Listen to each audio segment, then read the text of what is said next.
আচ্ছা, আমরা কিছুক্ষণ আগে এই টাইমিং মেশিনটার ডায়াগ্রাম নিয়ে আলোচনা করছি, আর এখন বর্তমানে আমরা পুরো সংযোগ করছি।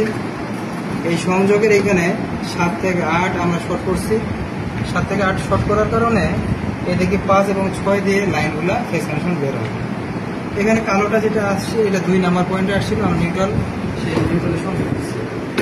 এইটা দুটো বার, কিন্তু আমরা একটা 3 পিস মোটর কীভাবে একটা স্টার কানেকশন এবং ডেল্টা কানেকশনে চালু হয় এটা দেখানোর জন্য আমরা 2টা বাল্ব রেখেছি। এই বাল্বের সাহায্যে দেখবো যে এই টাইমিং মেশিনটা কীভাবে কাজ করে। আমি এখানে দেখো, আমি এখানে 15 সেকেন্ডের মতো অ্যাডজাস্ট করে রাখছি। তাহলে প্রথমত মোটরটা আমাদের স্টার কানেকশনে চলে, তাহলে এই লোডটা চলবে, পরে কিন্তু ডেল্টা কানেকশনে যাবে। ডেল্টা কানেকশনে গেলে তাহলে এইটাতে আসবে।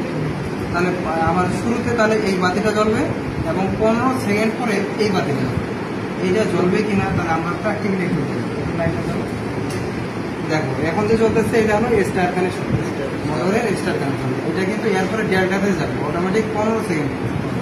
আমি টাইম দিয়ে রাখছি 15 সেকেন্ড। আমরা 15 সেকেন্ড একটু ওয়েট করি, দেখবো যে অটোমেটিক যাচ্ছে।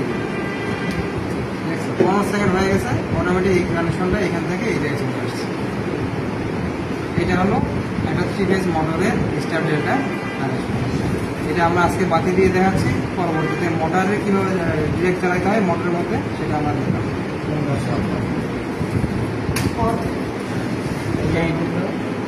এটা তো বন্ধ হবে, সুইচটা বন্ধ।